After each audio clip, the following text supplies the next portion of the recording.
Hello, what's up, guys? I'm Jason from Malaysia, and every day I will share my opinion about geopolitics and technologies. So I came across from this news is very interesting to share with you guys. They're talking about China just offered Malaysia a rare earth deal worth $175 billion. That is actually very mega and huge. In dollar, no, it's not in ringgit. But does it mean that Malaysia is going to become like a rare powerhouse, or it's just another gimme from China? So first of all, why rare earth? Okay, rare earth is a very important materials. In fact, it's critical for a lot of things that we are using today, like the iPhone that you're using, the EV that you're driving, and the semiconductor devices that many factories or fab are using now that requires rare materials. That's why not many countries in the world has a huge reserve for rare materials. And in fact, China is one of the major exporters for rare materials. And that's the thing, because of recent US-China rivalry, US is now searching for alternative. Okay, basically for different suppliers other than China for rare materials, or those countries that can supply rare earth. Okay, so from here, right, they mentioned that Malaysia has huge reserve for rare earth and worth 175 billion US dollars. And from this article, they mentions about from this survey done by Malaysia, and they say that there's a 16.1 million metric tons of rare earth reserves in Malaysia. They are somehow yet to be explored. And we come to the next questions. How about Lynas? Okay, first of all, when it comes to Lynas, it requires advanced technologies, and not many countries in the world has these technologies.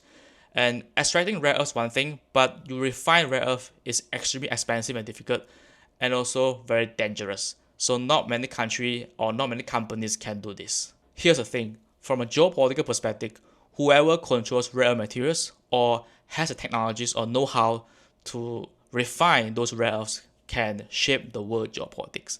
But of course, in some of the places, China and also Kuantan, they have a huge rare earth reserves. In fact, Lynas Corporation runs the world's largest rare earth processing plant outside of China. And Lynas from Australia, but he has the technology to process the rare earth.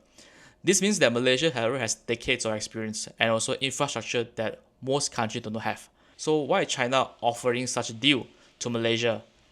They're worth 175 billion US dollars. Alright, let's talk about something technical. As I mentioned just now, right, extracting rare earth is something that is not so easy. So refining it is even harder because you want to refine into a pure material like a rare earth that you are using in semiconductor industries, for EV, for iPhone. And it's hard because you have to mix it with radioactive elements like thorium.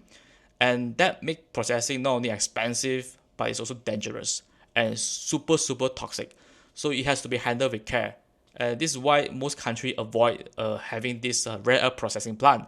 That's why more than 10 years ago, the current government, last time was the opposition, they opposed the idea of having Lynas plant. But now it seems like people already forget about this. And it's extremely dangerous, but it looks like it's a very critical technologies that a lot of countries doesn't have. But China invested heavily in refined technology decades ago, and today they dominate the global markets, controlling like more than 80% of the supply. Malaysia is one of the very few countries with proven refined capabilities. So let's talk about geopolitics.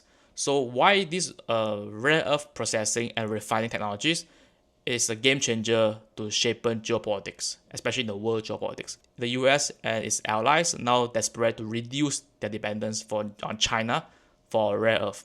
For information, China is a major exporter for rare materials.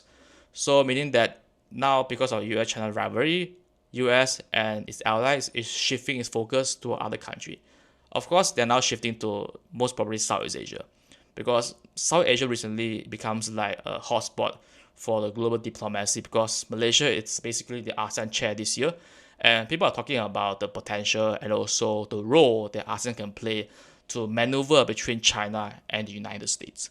So the thing is that Malaysia, if let's say Malaysia accepts China this deal worth $175 billion, I think it could be quite dangerous. It's going to risk tilting the balance of power in Asia, meaning that it's going to show the US that Malaysia will side or lean towards Beijing, which is actually not good because Malaysia has a lot of investment for US as well, especially in semiconductor industry based in Penang and even in Selangor.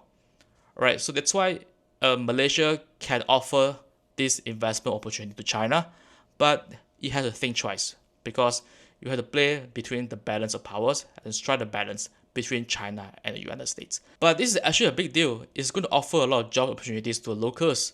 But of course, when it comes to the balance of power, the United States is also a partner that Malaysia has to consider because US is a major investor in Malaysia as well, as I mentioned just now, in semiconductors and also in other industry as well.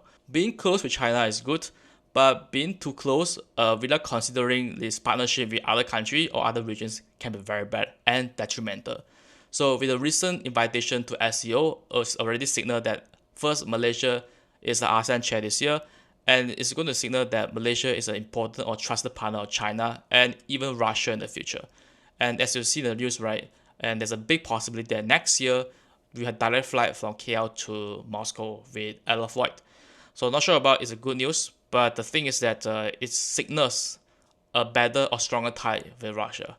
But of course, Malaysia has to be smart. The balance of diplomacy between China, Russia, United States, and the West. So what do you think about Malaysia on whether they should accept this China deal to do processing or rare earth processing in some part of Malaysia where more than 10 years ago, people are complaining about whether it's good or is it dangerous to have this processing plant in Malaysia, last time in Kuantan, Lynas.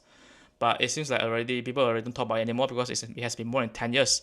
So what do I think about this? What do I think about this 175 billion offer? Or should we actually take this 175 billion offer at the expense of a good diplomacy and ties with the West and US? So please leave a comment down below. So what do you think about this? Please leave a comment down below as well and share your opinion about what you think about this. Alright, so I will share my thoughts and discuss about this every day on how geopolitics can be shaped with technologies. And see you in the coming videos.